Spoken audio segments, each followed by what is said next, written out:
In this first episode, we'll be discussing intersectionality and its use in teaching practices. We'll be taking this journey together alongside Professors Jessica Harris and Saran Stewart, in which they share how their personal experiences and educational foundations guide their work. Take it away, Milagros.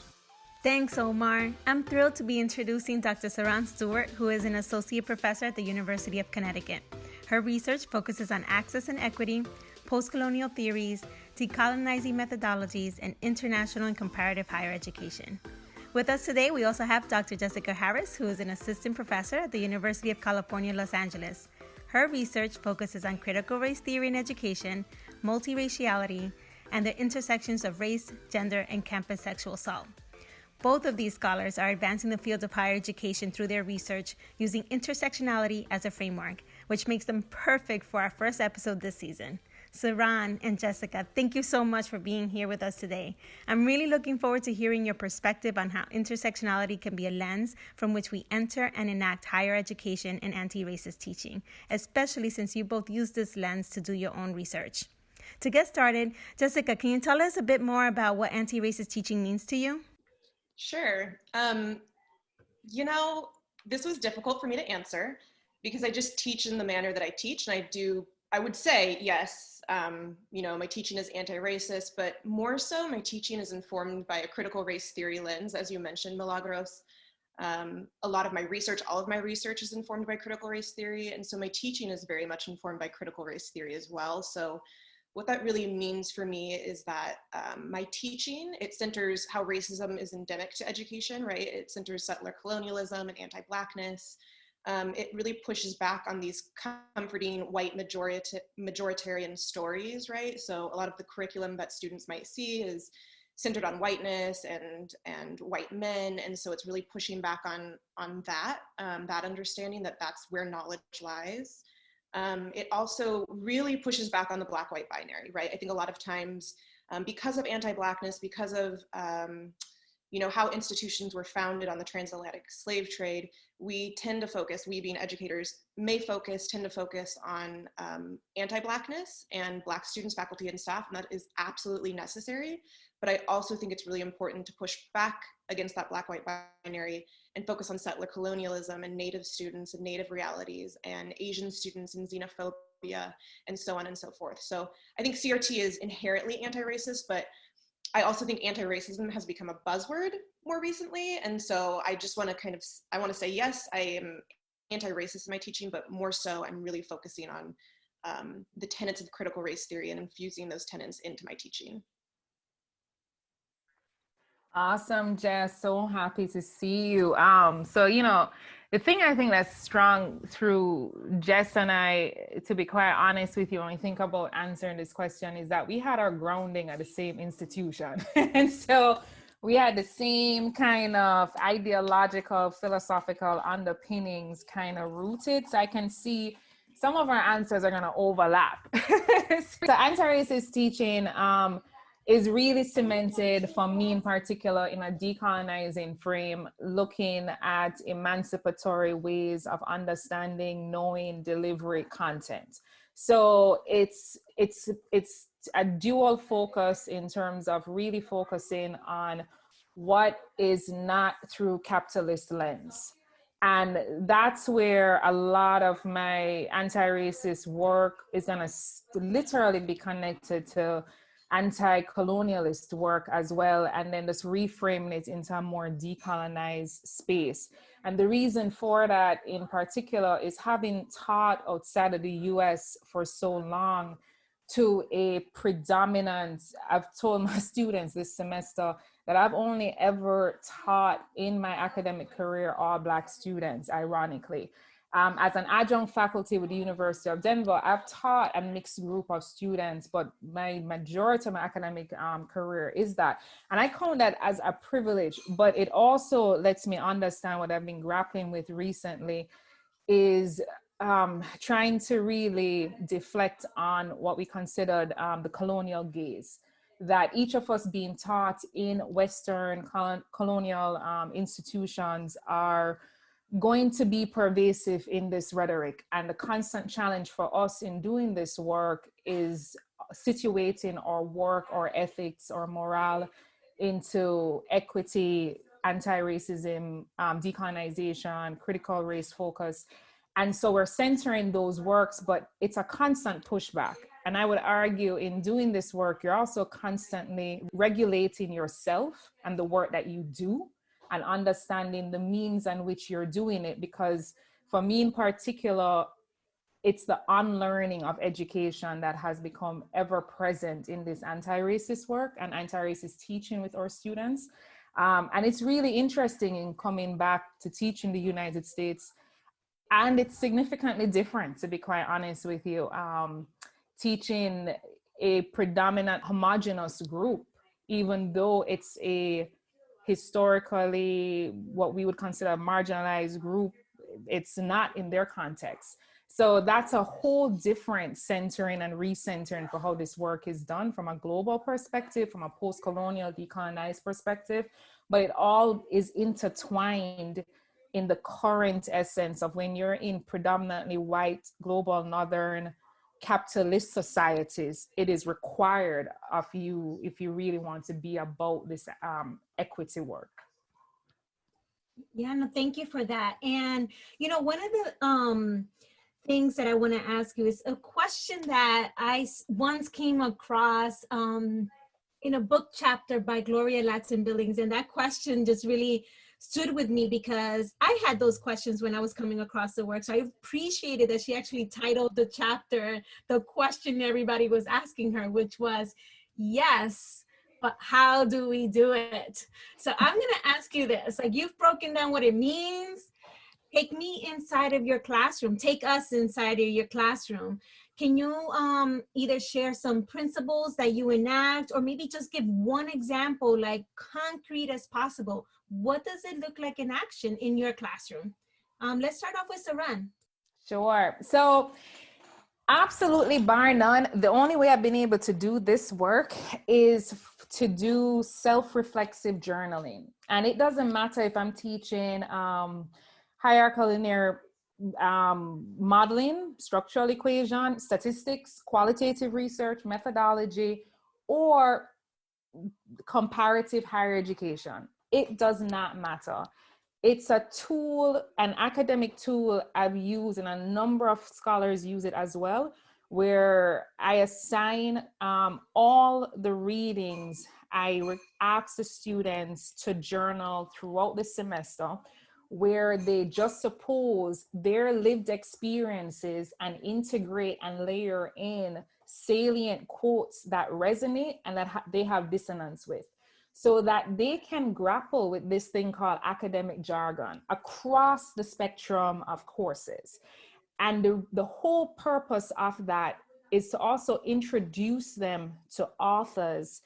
I love to do it in STEM fields in particular, but to introduce them to authors that are non-white. And the reason for that is to break through the rhetoric of this anti-Blackness curriculum that is pervasive throughout, in particular, global northern institutions and even former British colonial institutions as well.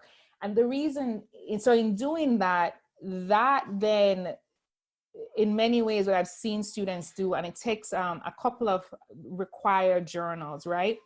They're grappling with the jargon, the academic rhetoric, trying to really understand it, and then trying to map on their lived experiences. I've seen how they're better able to understand the reasoning, the purpose, how they situate themselves, but most importantly, that they can do this, that they are a part of the narrative and not excluded from the narrative. So that's one example and one tool that I've used to kind of really situate the students' writing, language, especially when you're dealing with non-native English speakers.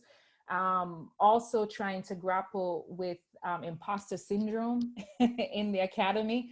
As I've taught, 90% of my students across the 7 years have all been first generation students. And so this tool is breaking down the myth of what is higher education, writing, higher education overall, to simplify it to its bare bone content, to how it relates to the self. So that's one example. Thank you. That's fantastic. Jessica, what are your thoughts? Yeah, like Saran said, we overlap a little bit with the reflective exercises. And I really want to stress the point that it doesn't matter what class you're teaching, that we should be thinking about anti-racist teaching or, you know, pushing back on normative understandings of whatever's in the curriculum, right? So one of the things that I do, regardless of if I'm teaching student development theory, if I am teaching critical race theory or racism in higher education, or a stats course, which is so not my lane. But if I were teaching that, I would start out with students reading the first week, something about settler colonialism, something about anti-Blackness and how it relates to higher education, right? So right now, I usually have students read an article by Glenn from 2015 about settler colonialism as framework, which isn't about higher education, but really having students bring that back into, okay, so this might be more general about US society, but how does this map back to our work as practitioners, as educators, as researchers? And then I also always have them read Lori Patton Davis's, Dr. Lori Patton Davis's post-secondary prose, which uses C.R.T. to really map how anti-Blackness really was the foundation of the higher education system in this country and other countries as well. And so I start with that. I also think it's really important, I think Saran mentioned this, but again, pushing back with the curriculum. So who, like not only what themes and what identities am I putting into my syllabus, putting into the readings, but also what scholars, right? So people can be writing about Native students or about multiracial faculty, but those individuals can still be white, cis, hetero men, right? And so it's coming from a specific perspective. And so being really intentional in not only what the topics are in the class, but also who is writing about these topics, right? And also just to get a little bit more into that, it's also what institutions, what journals, right? That we're not just upholding whiteness and white supremacy by putting in only articles that are in the Review of Higher Education or H.E.A.R.T, which are very much these top tier journals, but have very much been influenced by whiteness and white supremacy. And having a conversation with students about why I do this and how I do this and what they're reading. The one other thing, two other things I will say. One is that I am also intentional in putting in readings about whiteness and white students and white faculty, because I think that the absence of whiteness in the curriculum isn't then inherently anti-racist, right? That we need to be critiquing whiteness and how that operates on the college campus. And the other thing I will say too is that I've become more and more intentional about I guess infusing different forms of racism and forms of you know, how white supremacy manifests. So not only are we talking about settler colonialism and anti-Blackness, but we're also talking about xenophobia. We're also talking about monoracism, which affects multiracial individuals, racist nativism. And so really getting students to think a little bit more deeper about not only how do these systems intersect and influence me, but also how might I be upholding these systems, right? And being privileged by some of these systems.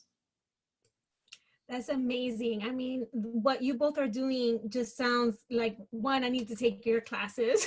So I have to figure out how I can enroll or audit. But also, I'm curious about what's your experience with student response? And what kind of range of responses do you receive with the type of teaching that you're doing? So I'm gonna ask Jessica first, and she just went last. So you mentioned a few things there about, you know, the curriculum, and that you would explain, you know, to students, not just the what, the themes, the core ideas you're gonna cover, but the who and the why of those who. And in addition to that, really trying to deepen and expand or broaden ideas about what racism is and all the variations in which racism can show up. What kind of responses have you received in your teaching experience? Yeah, thank you for this question, because it allows me to reflect on my own privilege and passion. So at the moment, so I've been at UCLA now 5 years, and the response has been lovely. Like, it's almost to a point where students are like, I want more. They really push me. So some of the reason why I've added in, okay, so let's talk about xenophobia and racist nativism and these other forms of racism, is because these students are demanding it. They're demanding it, and it's also that there's just such a racially diverse group of students that I have in the classroom, which I am so blessed to have. And I know I'm blessed to have that because I also taught at another institution before UCLA, University of Kansas. I'll put it on last.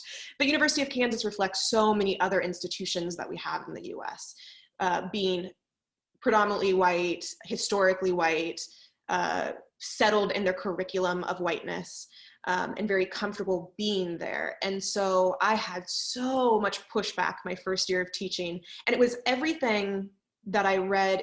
I would say it as academic deja vu. That's how I would describe it, where I'm like, oh, I've read this in the literature. I've read that white students push back against women of color or people of color faculty members in the classroom and say, oh my gosh, this person just always wants to talk about race. They make everything about race. They're not articulate. They don't know what they're talking about. I can't really learn anything from them because they're not as smart as a professor should be, right? I experienced all of that at the University of Kansas. One, because yes, it was a predominantly white cohort of students, but also because nobody else was pushing back against the understandings of whiteness and racism within the program, within the institution, within the world, within the country. And so UCLA is very different.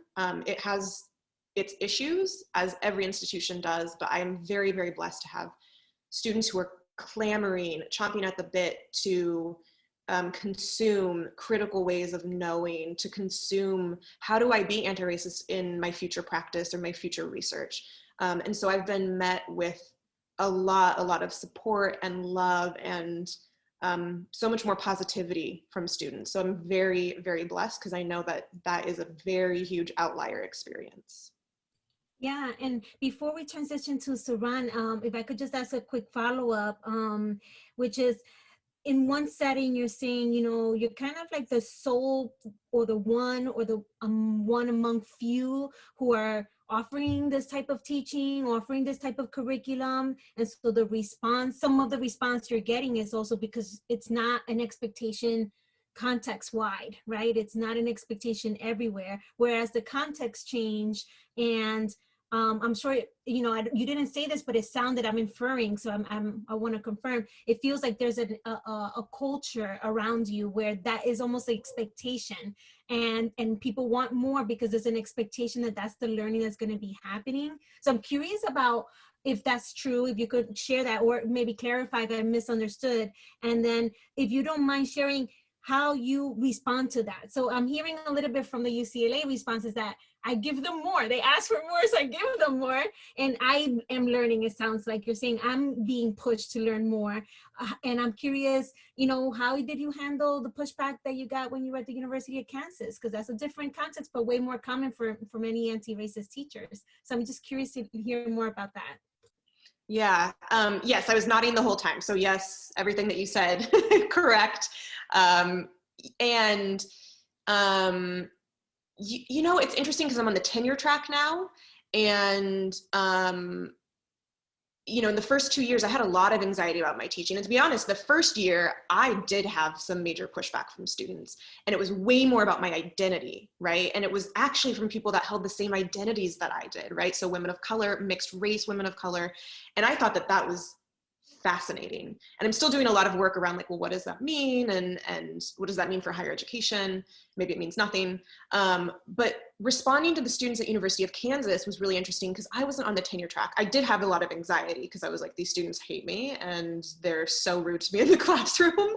But it took them about 10 weeks to warm up. And then, on my teaching evals, I had one student specifically be like, I hated this professor in this class in the beginning, and now I understand that was because of my privilege. This class taught me that, right? And I think that again is kind of an outlier experience, that 10 weeks is not going to make a student have these mind-blowing understandings, but I just trudged through because it was the only way I knew how to teach. And if I was truly embodying CRT as an embodied theory, I wasn't going to turn back. And of course I had the privilege of that because I was out of there after a year. I stepped foot in Kansas and was like, we're doing this for 1 year and no more, right? And I'll just say finally, one of the things I live by because of CRT is something that Derek Bell wrote about. And he asked a question, like Lori Latson-Billins, he asked, racism is here to stay, now what, right? What do we do about it? And so he makes this argument that it's here to stay, it's going to be here forever, but that doesn't mean that we're going to stop trying to deconstruct it and push against it, right? We all know, he makes this analogy, we all know that we're going to die, but that doesn't stop us from living life to the fullest. It makes us want to live more. And so that's very much how I view teaching, is that I know I'm not going to solve all the issues. I know that there will be the absence of racism after I've taught this course, but I do know that there's some sort of change that I've made, that I've chipped away at something. Thank you so much.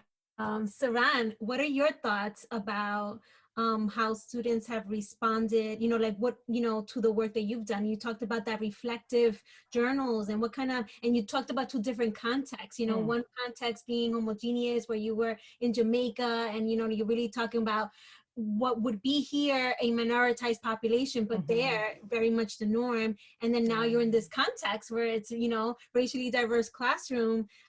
Can you speak to me a little bit about what kind of responses you've gotten? How they're similar, how they're different? Milagros. Yeah, Jess and I got some twinning life. So basically, and I've written about this, right? I've published this or the book that we did with Professor Stewart and Haynes Davison about the critical inclusive pedagogies around the globe. And essentially, I wrote that in my first semester returning home. It was my first semester, first month teaching the master's students, and I forgot what it was. I believe it was the master's in educational measurement students, and I was teaching them around the areas of educational research, right? This baseline course. And the class representative came to see me in my office hours, my first time, I kid you not. And she's like, Dr. Stewart, I've come on behalf of my class to let you know that your style of teaching, it's too foreign. we are not built for this. This is too foreign minded. All this me, anti-racist, anti-what? Like, what are you talking about? Critical race, what? And research and philosophy of the mind and group work. We came here to take notes and for you to lecture to us. She kindly let me know that. Whoa, did the students really approach Dr. Stewart to share that they disagreed with their teaching style? That's interesting. Have you ever had that take place, Milagros? Actually, Omar, it's quite common. There are a number of published articles and books that report the challenges that BIPOC faculty experience, especially at historically white colleges and universities. For example, there's this fantastic book that covers this topic well, entitled Presumed Incompetent, The Intersections of Race and Class for Women in Academia. And there's also a really great article entitled Teaching in the Line of Fire. It is a reality, especially for Black women in the professoriate, that we need to name and make sure we continue to address. So I'm glad that Dr. Stewart raised this issue. With that, Tanisha is now completing her second master's in Canada, about to do her PhD, and she's one of my research students, right? And I kept that day though, when she left the office, I felt so abysmal that I called my mentor and said to him that, what do I do? How do I continue to do this work? And essentially he said, you got to trust the process, right? And I constantly was like, well, this clearly is not the process because there's so much pushback. And immediately kind of are pushed against what is normative and the culture of the institution versus what you thought was going to be liberating and emancipatory. And one thing that reminded me, similar to what Jess had said, is that I really didn't know any other way to teach. It was the way in which I knew would have centered around equity, around critical race theory, around an anti-colonialist perspective. And I knew that there would be constant pushback, but I kept on keeping on. And I've seen the fruits of that label, right? 7 years out, these students are doing amazing things, right? And they're critical change agents and critical scholars. And so I'll read about one of the students who actually I'd written about them, and they were like, truth be told, I'm going to read a small quote from what they said. Truth be told, I was very skeptical about the titles of the documents and even the size of some of the documents. Teaching in the Line of Fire, Your Blues Ain't Like My Blues, Every Shut Eye Ain't Sleep, and Who Am I? Every title I came across made me envision about my life and what I might read about it. It was as if I was awakened by the new knowledge and insights that I was extracting from these documents. The blanket that was over my eyes vanished, and I no longer wanted to stifle my thoughts and questions about race, color, or class. And so what I found was, at the complete risk of getting horrible evaluations, not being tenured, there is something to say about faculty who go about this work really just doing it in the pursuit of equity and justice and social justice work, that you just keep going on, right? And I don't have an answer if that is the right thing, because I don't believe it's for everyone. I'll be very honest about that as well. But I've seen in the Jamaican context, this very revolutionary revelation of doing this work when there's resistance met at the front end. Here, it's an interesting bag because it's a much more diverse pool of students that I am dealing with, versus a very homogenous, full Jamaican, Afro-Caribbean, first generation set of master's students, right? Here, it's a mix. And what I found here is really interesting in terms of there is a diversity of understanding that the Black-white binary cannot just be the pervasive binary, right? Pervasive way in which you go about your pedagogy. And so inclusion takes a whole different set of steps where pushing against comfort zones and comfort, being uncomfortable is not a thing. It is seen as a threat in some cases. And so I'm still trying to debate what that means here, but I'm persistent in the work of constantly showing what should equity look like, and also understanding that when we do this work, we ourselves are a work in progress. And I don't believe that we were ever taught that. I think we assumed that the scholars who were teaching us knew all the answers and therefore they must have it right. But I've really quickly learned that that is not the case. We are all a work in progress in this work, and we must constantly try to grow in it as well. So, thank you so much for joining us. Part 2 of our conversation with Dr. Saran Stewart and Jessica Harris will be released next Wednesday, February 10th, available wherever you listen to podcasts. This podcast is made possible with support from the Office for Diversity and Inclusion and the Center for Excellence in Teaching and Learning at the University of Connecticut. We are also extremely grateful for our colleagues who offered valuable guidance and support, including the awesome team from the Yukon 360 podcast. It takes a village, and it takes heart. Thank you.